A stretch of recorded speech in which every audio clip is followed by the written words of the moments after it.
Bonjour à tous, il est temps de faire le bilan hebdomadaire de ma deuxième semaine. La semaine dernière, rappelez-vous, je commençais par l'entreprise. Cette semaine, j'ai enfin découvert le centre de formation. Je ne savais pas à quoi m'attendre, mais je dois dire que je n'ai vraiment pas été déçu. Lundi matin, lorsque je suis arrivé, on m'a fait patienter dans un grand couloir qu'on appelle la rue, qui est le couloir principal du centre de formation qui dessert tout le bâtiment, en fait. Et j'ai vu arriver petit à petit d'autres futurs apprentis comme moi, 15, 20 peut-être. Certains allaient en taille de pierre, mais pas tous, puisque le centre de formation est pluridisciplinaire.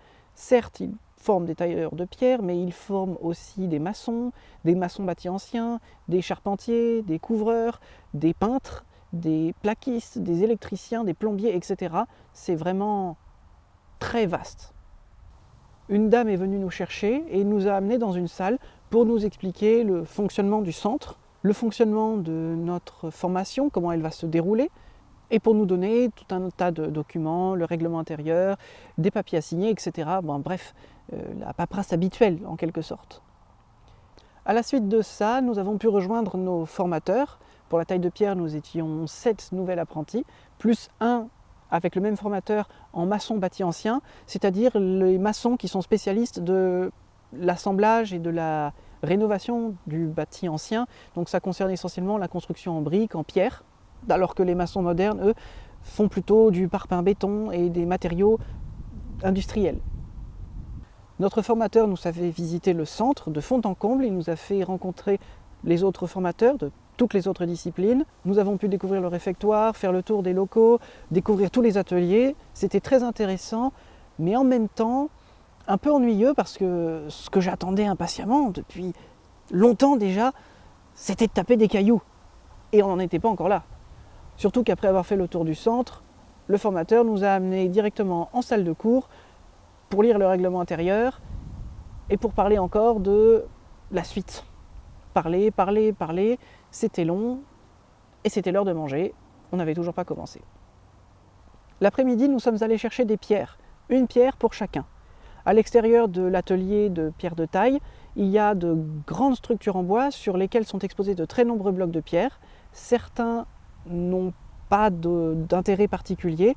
C'est ceux-là que nous avons pris, des blocs qui avaient déjà été taillés, partiellement taillés, ou même parfois qui étaient très beaux, mais qui n'avaient pas d'utilité particulière parce que peut-être qu'ils avaient été ratés ou qu'ils n'ont plus d'usage ou d'autres raisons encore. À nous donc de réutiliser ces blocs, de les transformer pour faire notre exercice. Notre exercice, lundi après-midi, c'était de nous familiariser avec les outils. On nous a distribué une caisse à outils, une caisse par personne avec les outils prêtés par le centre, des outils de base, c'est vraiment une dizaine d'outils, très simples. Il fallait nous familiariser avec, c'est-à-dire essayer un peu de taper comme on pouvait sur les cailloux, d'essayer de faire quelque chose maladroitement pour prendre les outils en main. Moi, je me suis amusé à faire une petite surface plate, et comme après je ne savais pas comment prolonger ma surface puisque j'étais sur une partie triangulaire, j'ai eu l'idée de décaisser un peu pour faire comme une marche et de travailler des angles sortants et rentrants. Bon, ça nous a occupé comme ça un bon moment, nous nous sommes bien amusés, jusqu'à ce qu'on retourne en salle de classe. Mais cette fois, pour de bonnes raisons. L'objet du cours, apprendre à dégauchir. C'est en fait tout simplement tracer les traits qui vont permettre, à partir d'un bloc de pierre, de tailler un parpaing. Le parpaing, vous en avez tous entendu parler, et je pense que vous avez en tête ce parpaing de béton qu'on utilise classiquement dans la construction moderne, mais le nom parpaing qui est employé aujourd'hui par les maçons de béton vient de la pierre. Le parpaing, c'est ce pavé de pierre avec 6 faces parallèles. Dégauchir, c'est tracer les traits à l'œil. Alors comment on fait ? Il faut 2 personnes pour ça, et 2 règles de maçon. Ce sont des règles qui peuvent faire 1 mètre, 1 mètre 50, voire plus de long, qui sont en métal, qui font peut-être 2 cm d'épaisseur, et qui sont très droites. Elles sont des règles, elles sont droites. Évidemment, pas graduées. Elles ne sont pas là pour donner des mesures, mais elles sont là simplement pour donner des lignes droites. Le premier vient caler sa règle contre la pierre et vient tracer un trait droit. L'objectif va être de tailler la plus grande surface possible, celle qui sera la surface du dessus ou du dessous de la pierre, la plus grande surface. La règle va rester calée contre la pierre, bien alignée sur le trait, et la deuxième personne, avec sa règle, se met de l'autre côté de la pierre, en face. Il tient sa règle dans une main, se met loin, ferme un œil et va essayer, en s'alignant sur la première règle, de s'aligner avec la deuxième règle. Et ainsi, il cherche comme ça l'horizontale et va pouvoir tracer un deuxième trait qui va être exactement parallèle au premier. C'est ça le dégauchissage. Ensuite, on vient relier les deux traits afin de déterminer tout le périmètre de cette première face à tailler. La première étape est finie.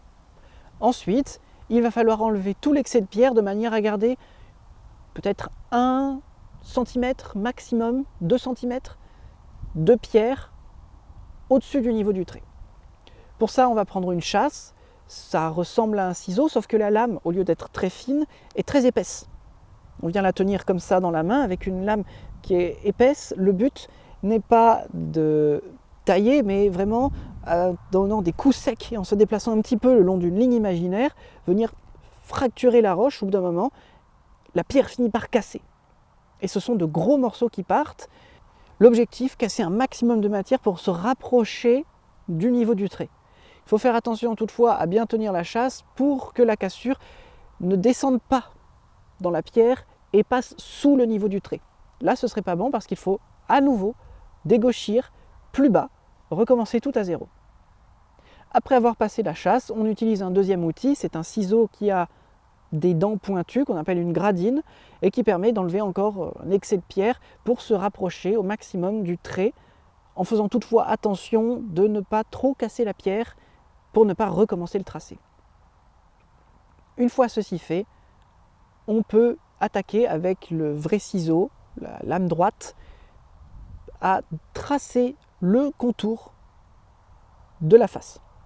C'est-à-dire qu'on va venir faire une surface plate de peut-être 4-5 cm de large en suivant le trait. Il faut que la surface soit la plus plate, la plus droite possible. Il ne faut pas de creux, pas de bosse. C'est très important, le plus droit possible. Alors au début, on commence à l'œil et on finit pour vérifier avec une règle. Si la règle bouge un peu, c'est qu'il y a une bosse, il faut enlever la bosse. Si on voit qu'il y a de la lumière qui passe dessous, c'est qu'il y a un trou. C'est pas bon, il faut rabaisser pour se mettre au niveau. Tout doit être parfaitement droit. L'exercice n'est pas facile. Quand on n'a jamais vraiment manipulé de ciseaux et de massettes, on ne sait pas trop comment taper. C'est pas facile. Et il a fallu que je m'y reprenne à plusieurs fois. Et tout le monde d'ailleurs a dû s'y reprendre à plusieurs fois. C'est un geste qui n'est pas évident. Et surtout quand on commence à se rapprocher du niveau du trait, il faut être très précis. Il suffit d'un mauvais geste pour faire un creux et devoir recommencer le tracé 1 mm ou 2 mm en dessous et à nouveau passer le ciseau, voire pourquoi pas repasser un coup de gradine parce que le niveau de pierre au milieu sera trop important et pourrait nous gêner. Enfin bref, il faut faire très attention. Il y en a, jeudi soir, qui n'avaient toujours pas réussi à obtenir leur bord de 4 cm parfaitement plat et qui à chaque fois recommençaient. C'est une opération qui est vraiment difficile. Ça m'a occupé une bonne partie de la journée de mardi, parce que lundi, après le cours, c'était la fin de la journée, impossible de commencer à tailler. C'est donc mardi qu'on s'est occupé de faire le dégauchissage et de tailler le tour de la face. Ça m'a pris pas mal de temps, mais j'ai, je crois, assez vite saisi le coup, à tel point qu'en la fin de la journée, j'ai pu commencer à enlever l'excès de pierre au milieu. Pour faire ça, on utilise un autre outil, un taillant. Il faut imaginer une sorte de double hache avec une tête métallique qui doit faire au moins 1 kg, je pense même plus, et qu'on va tenir avec 2 doigts contre la lame et les 3 autres qui tiennent le manche. Il y a encore d'autres manières de tenir, mais c'est celle qui, moi, me convient bien.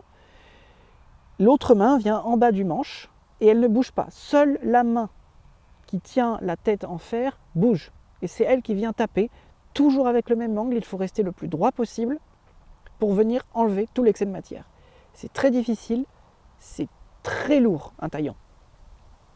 Et donc, les gestes ne sont vraiment pas précis. Quand on a beaucoup d'épaisseur de matière, on peut taper fort avec un angle fort pour enlever de gros morceaux, mais dès qu'on se rapproche du niveau qu'on a taillé tout autour, qui est notre guide, c'est notre surface de référence, la surface qu'on doit faire atteindre à toute la pierre, là, ça devient plus délicat. Et on va commencer à donner des coups plus petits, avec des gestes différents, pour essayer d'être le plus fin possible. Mais c'est très difficile d'avoir quelque chose de fin, avec une précision de l'ordre du dixième de millimètre quasiment, avec un outil qui est gros et lourd. C'est vraiment très difficile. J'ai eu beaucoup de mal à m'y adapter, et d'ailleurs j'ai toujours beaucoup de mal à manipuler le taillant. Ça demande un effort énorme, et quand on n'est pas habitué, ça fait très mal au bras, très mal. J'étais très souvent obligé de faire une pause, de m'arrêter, de reposer mon bras, parce que je n'arrivais pas à tenir, trop lourd pour moi encore. Et difficile d'avoir le bon angle, il suffit d'une petite erreur d'inattention, et on a fait un trou, et il faut tout recommencer. C'est arrivé à plusieurs d'ailleurs, soit de donner un mauvais geste, soit de mal suivre la partie taillée au ciseau, et de faire un creux, un trou, et une fois tout le taillant passé, on s'aperçoit qu'il y a 1, 2, 3 mm manquants.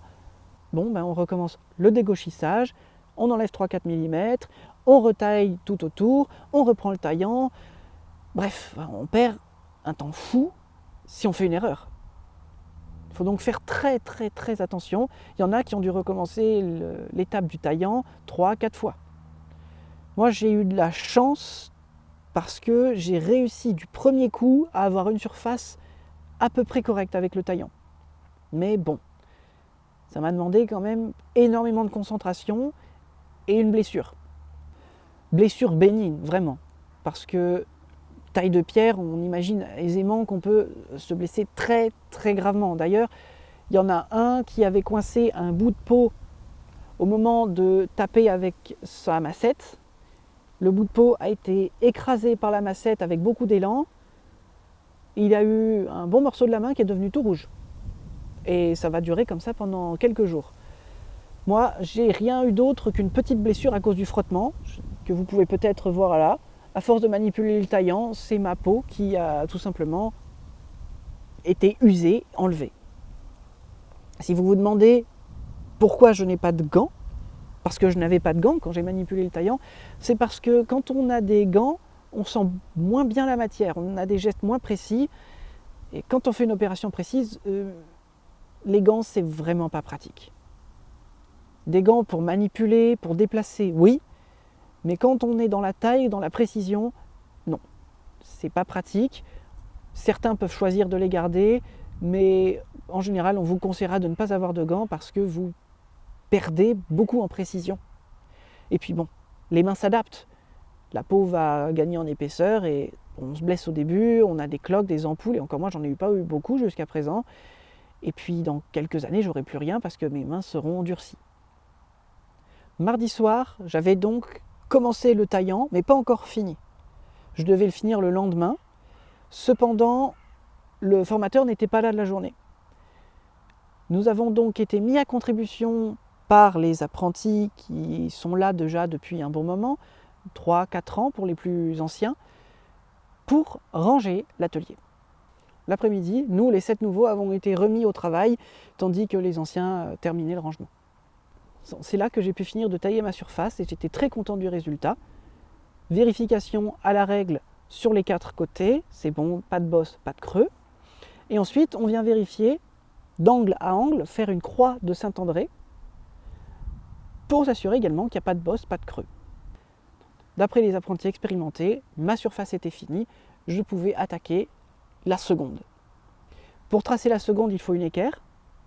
Imaginez un pavé, vous avez la surface dessus rectangulaire, et vous avez 2 surfaces en longueur sur les côtés, devant, derrière. C'est une de ces surfaces qu'il va falloir travailler. Vous posez une équerre sur la surface qui a été taillée, et à partir de là, vous pouvez tracer le contour de la deuxième surface. Une fois tracé, on recommence le même exercice, coup de chasse, gradine, ciseaux, taillant. Et il faut répéter la même opération pour au total les 6 faces du pavé.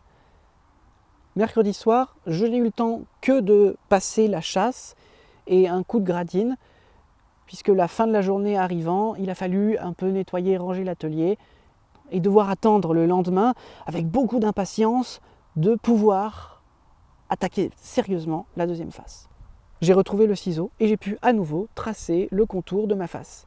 J'étais content, j'avançais bien, j'avais presque fini, quand je me suis rendu compte que j'avais donné de mauvais coups qui m'avaient fait un creux. Et oui, imaginez qu'on doit contrôler deux choses quand on taille ce tour. Il faut suivre le trait, être droit sur le trait, donc pas faire de creux et de bosses par rapport à la ligne. Et deuxièmement, entre le trait et le centre de la pierre, il faut être horizontal. On peut tailler en gras ou en maigre. En gras, c'est comme ceci. Imaginez que mon trait est ici, l'arête passe par ici. Là, c'est une des faces de la pierre. Ici, c'est la face que vous êtes en train de tailler. Vous devez être à l'horizontale. En gras, c'est quand j'exagère, vous êtes comme ceci. Et en maigre, comme ceci. Et j'avais taillé en maigre. Un bon millimètre de creux.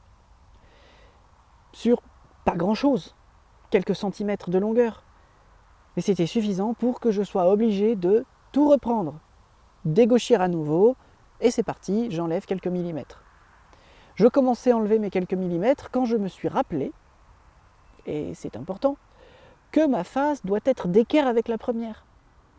J'ai repris mon équerre, j'ai contrôlé, et surprise, c'était pas d'équerre. Mon angle était légèrement aigu, j'avais un décalage au maximum de peut-être 5 mm, voire même plus, et il a fallu donc que j'enlève toute cette matière en trop. Ça m'a fait perdre peut-être 2-3 heures de devoir recommencer tout ça. J'étais un peu agacé, mais bon, c'est le métier qui rentre, comme on dit. Et puis j'étais pas trop à plaindre, puisque nous n'étions à ce moment-là que 2 à avoir commencé la deuxième face. Bon, je recommence, et enfin, milieu de l'après-midi peut-être, j'avais fini de tailler le tour, et j'ai pu reprendre le taillant. Si tout se passe bien, lundi prochain, je devrais avoir fini ma deuxième face. Si je ne me trompe pas, si je manipule bien le taillant, que je ne fais pas de trous, que ça se passe bien, je devrais être le premier du groupe à commencer la troisième face.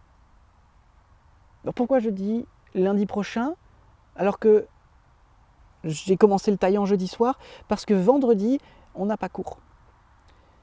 Des semaines de 4 jours, ça peut sembler bien à certains, mais c'est très court. Pour moi, c'est trop court. On a d'ailleurs des journées qui sont très courtes, 8h, 16h30. Pour moi, c'est trop court. Il y a tellement à apprendre que quand la journée se termine, j'ai l'impression qu'il manque quelque chose. Et jeudi soir, quand on a fait le grand rangement de fin de semaine de l'atelier, j'étais un peu déçu parce que c'est tout, s'arrêter un jeudi soir, alors qu'il reste encore un vendredi entier.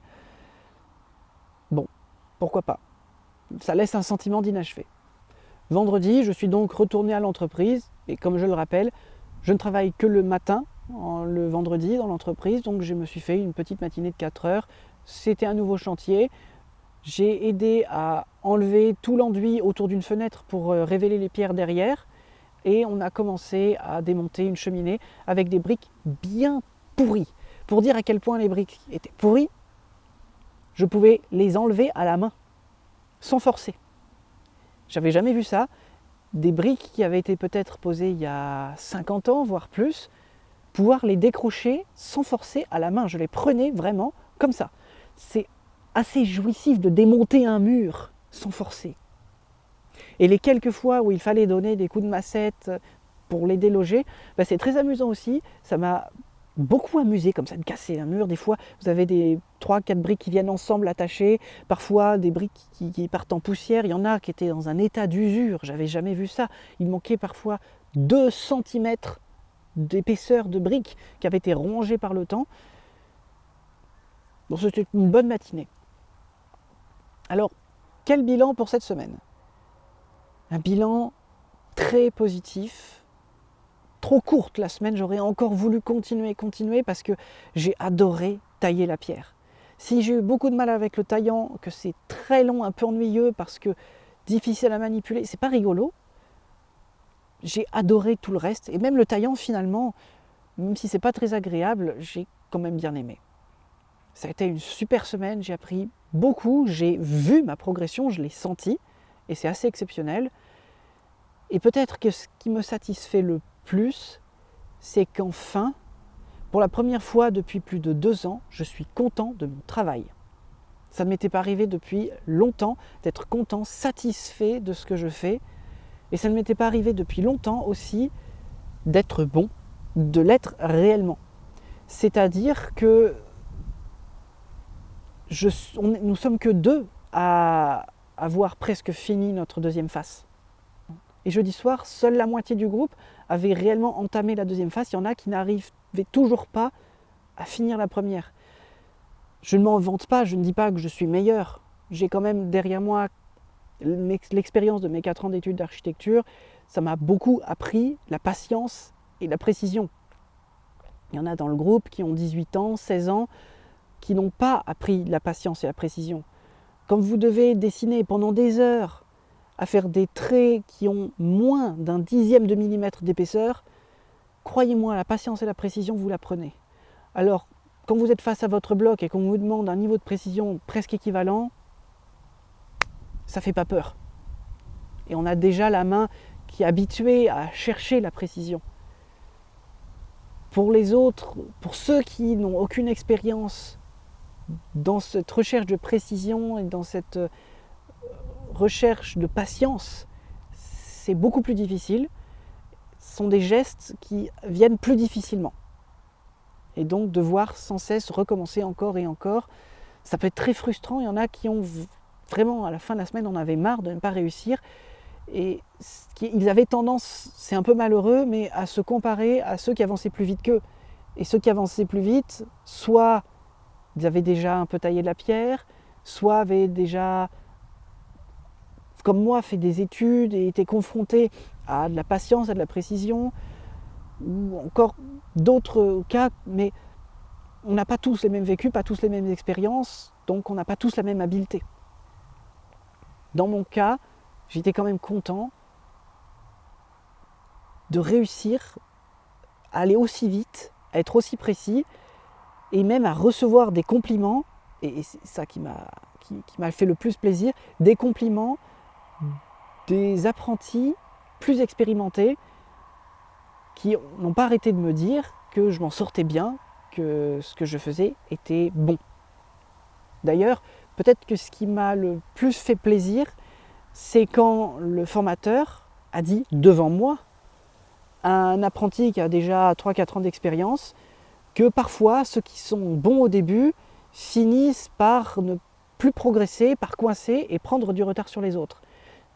C'était une manière de dire, certes, c'était pas très encourageant pour moi, mais une manière de dire que je m'en sortais bien, que j'étais doué. Et ça fait du bien d'entendre ça, de le sentir et d'être content quand ça fait plus de 2 ans que tout ce qu'on fait, on le trouve mauvais et on n'arrive pas à en tirer quelque chose de satisfaisant. Je crois que j'ai vraiment bien choisi cette formation et que je vais me régaler dans les 2 ans à venir. Merci d'avoir regardé la vidéo jusqu'à la fin.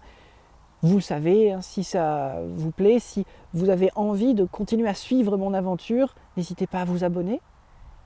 Et si vous avez des questions, quelles qu'elles soient, que ce soit sur mon parcours ou sur la taille de pierre ou quoi que ce soit, posez-les dans les commentaires et j'y répondrai avec plaisir, soit dans les commentaires, soit dans une prochaine vidéo, que ce soit une hebdomadaire ou une vidéo spéciale pour aborder un sujet particulier. Je vous dis à bientôt, à la semaine prochaine, pour une prochaine vidéo hebdomadaire.